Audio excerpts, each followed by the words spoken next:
when the Crestwood Hills HOA slapped 72-year-old Navy veteran Arthur Vance with a $10,000 fine for his unsightly wheelchair ramp.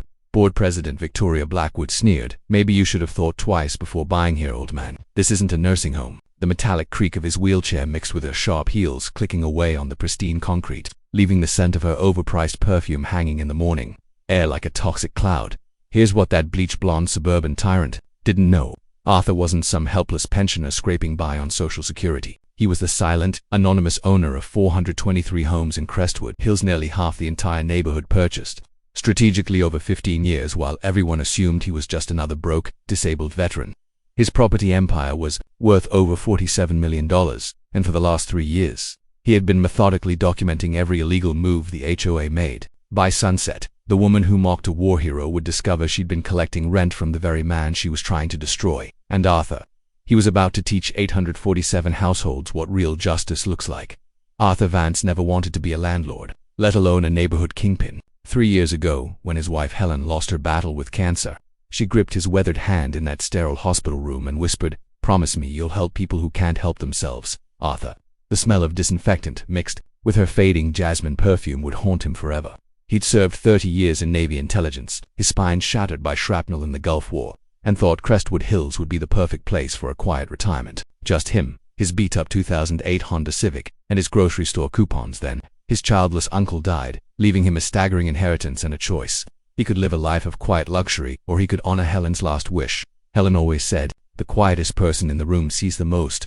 So Arthur did what Navy intelligence had taught him. He went invisible. Operating through a discreet LLC, Vance Properties, he began to systematically buy every foreclosure, estate sale, and distressed property that hit the market. His goal wasn't to get rich, but to keep rent affordable for the teachers, mechanics, and retired folks who were being priced out of the community by corporate landlords in the HOA's relentless gentrification.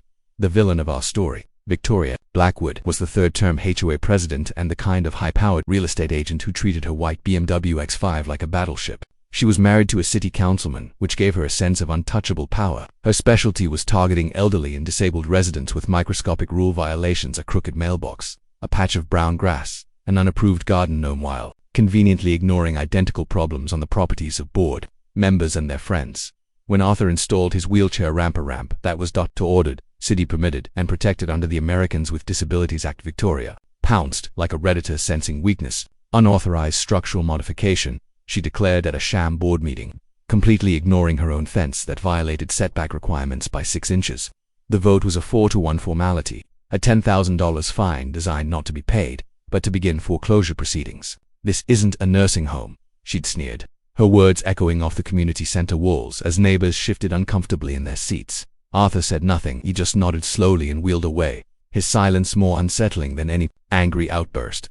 But here's what nobody saw. Later that night, as crickets chirped and streetlights cast long shadows across his kitchen table, which was covered in property deeds, Arthur made a phone call. "David," he said quietly, his voice carrying the calm authority of 3 decades in military intelligence, "it's time to activate Phase 1. Pull the Vance Properties files, all 423 of them." He paused, looking at a framed photo of Helen on the wall. "Yes, I know what this means.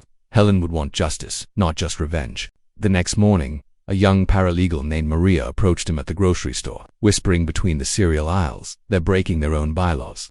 I've been documenting everything." The irony was delicious.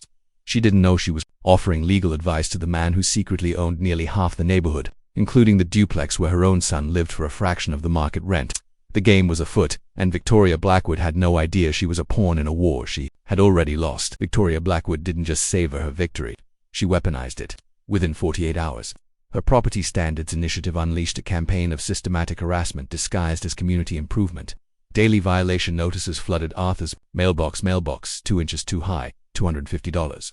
Trash bin visible after pickup, $500. Excessive bird feeders, $350. Then the accident started. The HOA's landscaping crew accidentally sprayed industrial weed killer on Arthur's prized rosebush, Helen's favorites. The utility company mistakenly cut his cable line.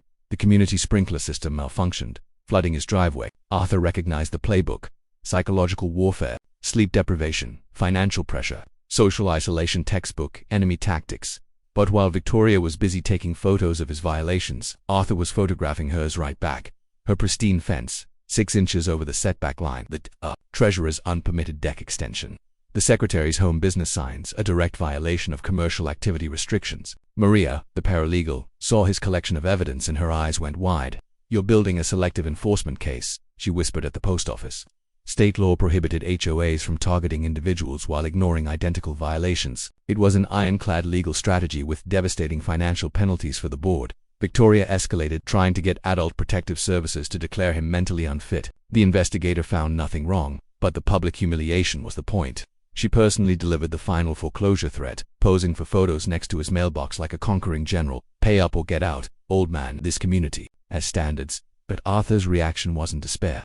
It was satisfaction. He had her. She had just provided the final piece of evidence for his federal civil rights complaint. That night, Maria overheard him on the phone. "Yes, David, the 30-day disclosure period starts now. They just triggered the federal complaint." "No, let them keep digging."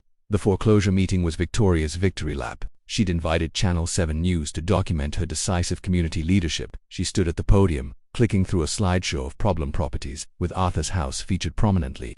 "Community standards protect everyone's investment," she declared to the rolling cameras. Then Arthur wheeled to the microphone. The room fell silent. "Mrs. Blackwood," he began, 3 decades of military authority filling the space. "3 years ago, my dying wife asked me to help people who couldn't, to help themselves. I've kept that promise. I did it by quietly purchasing 423 properties in this neighborhood through my company, Vance Properties. That's 49.9% of Crestwood Hills." The silence was so complete you could hear the ventilation system cycling. Victoria's face drained of color as the mathematical reality hit her, just under the majority ownership disclosure threshold, but more than enough to control every single HOA decision. 49.9%, she whispered, the number falling from her lips like a death sentence.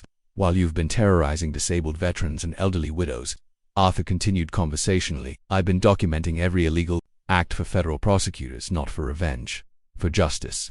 The room erupted. Their quiet, defeated neighbor wasn't a victim. He was their landlord and a federal informant. Victoria tried to flee, but her path was blocked by a man in a sharp navy, a suit who'd been sitting quietly in the back row all evening. "Victoria Blackwood," he announced, displaying federal credentials. "You're under arrest for racketeering, conspiracy, civil rights violations, and domestic terrorism."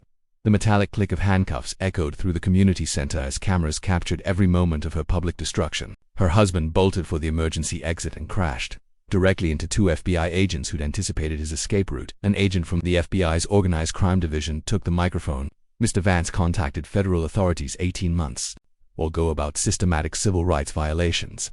His evidence gathering has enabled the most comprehensive RICO case against HOA corruption in federal history."